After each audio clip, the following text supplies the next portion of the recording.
So I'm Antje Horsch, I'm a clinical psychologist, and I'm now an assistant professor at the University of Lausanne, and specifically I'm at the Institute of Higher Education and Research in Healthcare, and I'm also at the Département Femmes-Enfants at the University Hospital in Lausanne.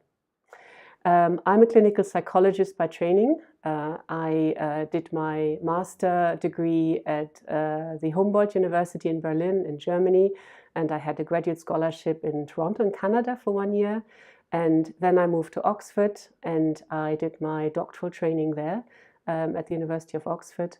And afterwards, I always split my time between clinical work as a clinical psychologist in one of the national trauma centers in the UK.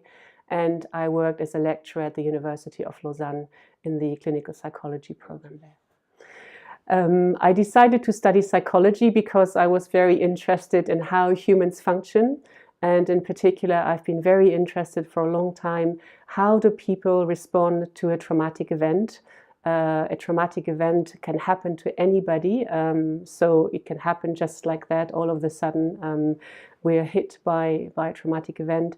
So I've always been very interested to understand how do people react following this traumatic event, and especially what are the risk factors, what are the protective factors that might help them to adjust and cope and carry on following a traumatic event. So currently with my group, we're very interested in the perinatal period. So we're interested in what is the impact of stress and trauma on the family. So for example, starting in pregnancy, what is the impact on the mental health of the parents? And then really what is the link with the mental health and the development and the well-being of their child?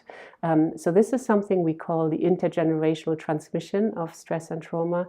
This is something we're very interested in. And we're firstly interested in understanding better the underlying mechanisms of this transmission, also including physiological mechanisms, psychological mechanisms, social mechanisms. And secondly, my group is very interested in developing early interventions to try and interrupt this intergenerational transmission of stress and trauma. So what can we do ideally to prevent the development of mental health problems of the parents, and then also the negative impact on the future generation following a traumatic event?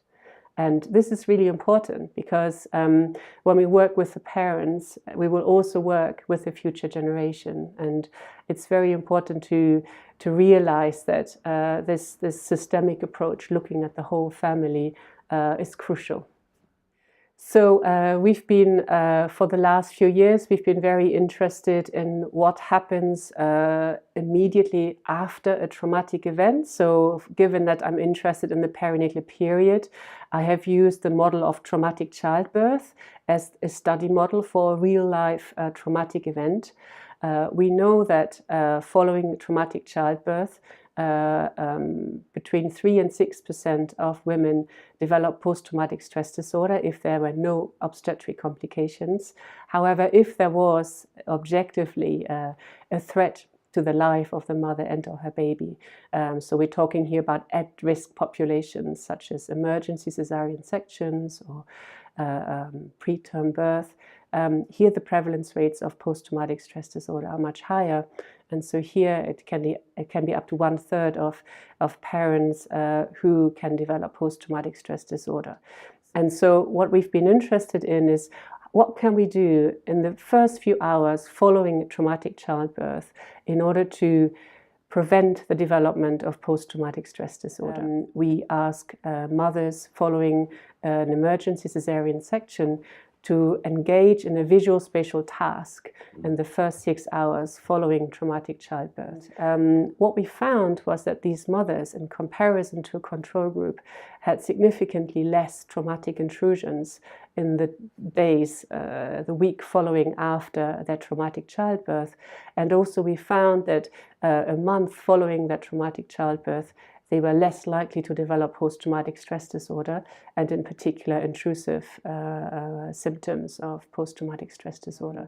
I think it's also important to say that we believe that this intervention is not only applicable to traumatic childbirth, but we also think this could be a universal intervention. So we think that this could also be relevant for other populations, other people who have experienced traumatic events. So we could be thinking about, for example, professionals at the hospital who are regularly exposed to traumatic events as part of their work. We could think really about a whole range of different traumatic events for which this could apply. And this is something we would also like to pursue in the future, to see if essentially we could roll this out also across other types of traumatic events. We're already in contact with quite a few members of the Synapsy network. So, for example, Johannes Graf or Carmen Sandy, for example. But yes, I'm very excited to now have become an affiliated member of Synapsy, and I'm hoping that this might open opportunities for future collaborations.